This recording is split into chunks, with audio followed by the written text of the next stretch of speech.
മലപ്പുറം ജില്ലയിൽ മാലിന്യ സംസ്കരണം ഫലപ്രദമാക്കാൻ തദ്ദേശ സ്ഥാപനങ്ങളുടെയും വിവിധ മിഷനുകളുടെയും വകുപ്പുകളുടെയും പൊതുജനങ്ങളുടെയും കൂട്ടായ പരിശ്രമവും സഹകരണവും ആവശ്യമാണെന്ന് ജില്ലാ പഞ്ചായത്ത് പ്രസിഡന്റ് എം.കെ. റഫീഖ പറഞ്ഞു. മാലിന്യമുക്ത നവകേരളം ക്യാമ്പയിന്റെ ഭാഗമായി തദ്ദേശ സ്ഥാപനങ്ങൾക്കായി സംഘടിപ്പിച്ച ജില്ലാതല ശില്പശാല ഉദ്ഘാടനം ചെയ്ത് സംസാരിക്കുകയായിരുന്നു അവർ. എനിക്ക് തോന്നുന്നത് നമ്മുടെ വീഡിയോസ് കാര്യങ്ങളൊക്കെ ഉണ്ടല്ലോ അല്ലെ, ഒന്നുകൂടി നമ്മൾ കാലഘട്ടത്തിലേക്ക് ഗ്രാമസഭകളിലൊക്കെ നമ്മളിപ്പോ ഈ ഗ്രാമസഭകളിലേക്ക് പോവുകയാണല്ലോ.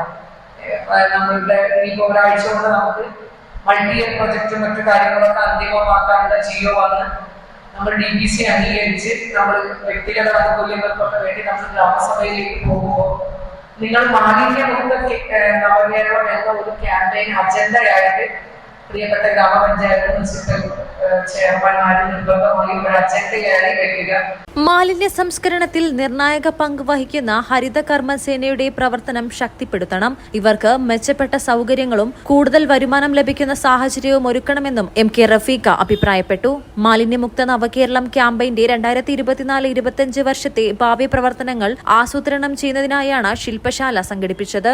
വാതിൽപ്പടി ശേഖരണം, യൂസർ ഫ്രീ, ജൈവ മാലിന്യ സംസ്കരണം, അജൈവ മാലിന്യ സംസ്കരണം, ശാസ്ത്രീയ തരംതിരിക്കൽ, എൻഫോഴ്സ്മെന്റ്, ഡിജിറ്റലൈസേഷൻ ക്യാമ്പയിൻ എന്നിവയിൽ സമ്പൂർണ്ണത കൈവരിക്കുക എന്നതാണ് ക്യാമ്പയിന്റെ അടുത്ത ഘട്ട ലക്ഷ്യമിടുന്നത്. മലപ്പുറം DPRC ഹാളിൽ നടന്ന ശില്പശാലയിൽ ജില്ലാ കളക്ടർ VR വിനോദ് അധ്യക്ഷത വഹിച്ചു. തദ്ദേശ വകുപ്പ് ജോയിന്റ് ഡയറക്ടർ അരുൺ രംഗൻ വിഷയാവതരണം നടത്തി. ഡെപ്യൂട്ടി ജില്ലാ planning officer T.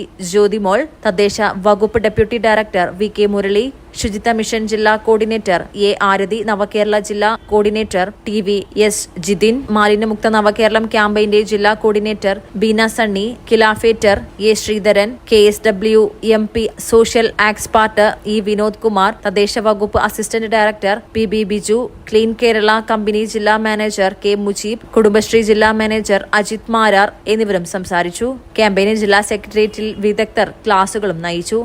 Malabar times, Malappuram.